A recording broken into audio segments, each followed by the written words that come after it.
بلکہ قیامت کے دن تو جن جن کو پکارتے تو وہ خود انکار کر دیں گے، خود ان سے برات کا اعلان کر دیں گے۔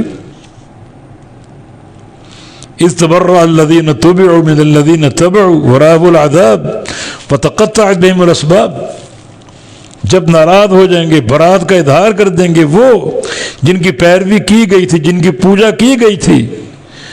ناراض کن سے ہوں گے؟ ان سے جنہوں نے پیروی کی تھی، پوجا کی تھی، ان سے ناراض ہو جائیں گے، لا تعلقی کا اعلان کر دیں گے، اسباب سارے ٹوٹ گئے، منقطع ہو گئے۔ اب یہ حسرت کریں گے، لو ان لنا کرۃ، کاش ہمیں دنیا میں دوبارہ بھیج دیا جائے، دنیا دوبارہ قائم کر دی جائے، فنتبرأ منہم کما تبرؤوا منا، ہم دنیا میں جا کر پہلا کام یہ کریں گے کہ ان سے اظہار لا تعلقی کر دیں گے، جیسے آج یہ لوگ کر رہے ہیں۔ دنیا میں لوٹ کر جب دنیا دوبارہ قائم ہو جائے، دنیا والوں کو بتائیں کہ منہج حق کیا ہے، سچا عقیدہ کیا ہے، ان سب کا انکار کر دیں۔ جتنے یہ قبے، آستانے اور یہ درگاہیں قائم ہیں، پوجا کے مرکز بنے ہوئے ہیں، اللہ کے سوا پکارا جا رہا ہے، ان کی بات مانی جا رہی ہے، کاش دنیا دوبارہ قائم ہو جائے۔ ہم جاتے ہی پہلا کام کیا کریں گے؟ ان سے لا تعلقی برات کا اظہار کر دیں گے، دنیا پر واضح کر دیں گے کہ حق مسلک کیا ہے، منہج ثواب اور صدق کیا ہے، توحید کے ڈنکے بجائیں گے اور شرک کی دھجیاں بکھیر دیں گے۔ یہ مشرک کا معاملہ قیامت کتنا خطرناک ہو گیا، اتنا خطرناک کہ ان کو پتہ نہیں چل رہا کیا کہہ رہے ہیں۔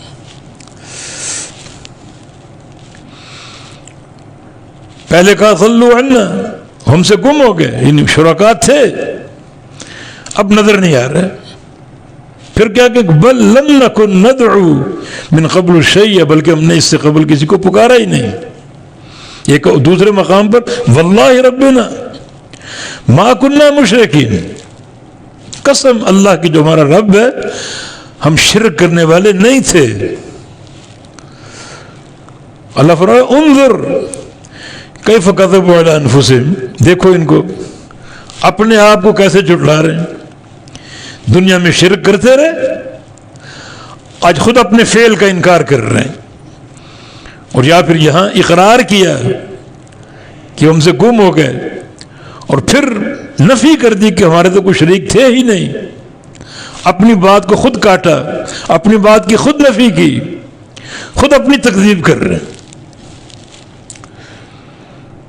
کذالک یضل اللہ الکافرین، اسی طرح اللہ تعالیٰ گمراہ کرتا ہے کافروں کو، جن کے اندر عناد ہو، حسد اور بغض ہو، جو نام ماننے کا تہیہ کر چکے ہوں، اللہ ان کو گمراہ کر دیتا ہے۔ ان کی ایک سوچ قائم نہیں رہتی، کبھی کچھ اور کبھی کچھ۔ ذالکم بما کنتم تفرحون فی الارض بغیر الحق وبما کنتم تمرحون، یہ سب کچھ کیوں ہوا؟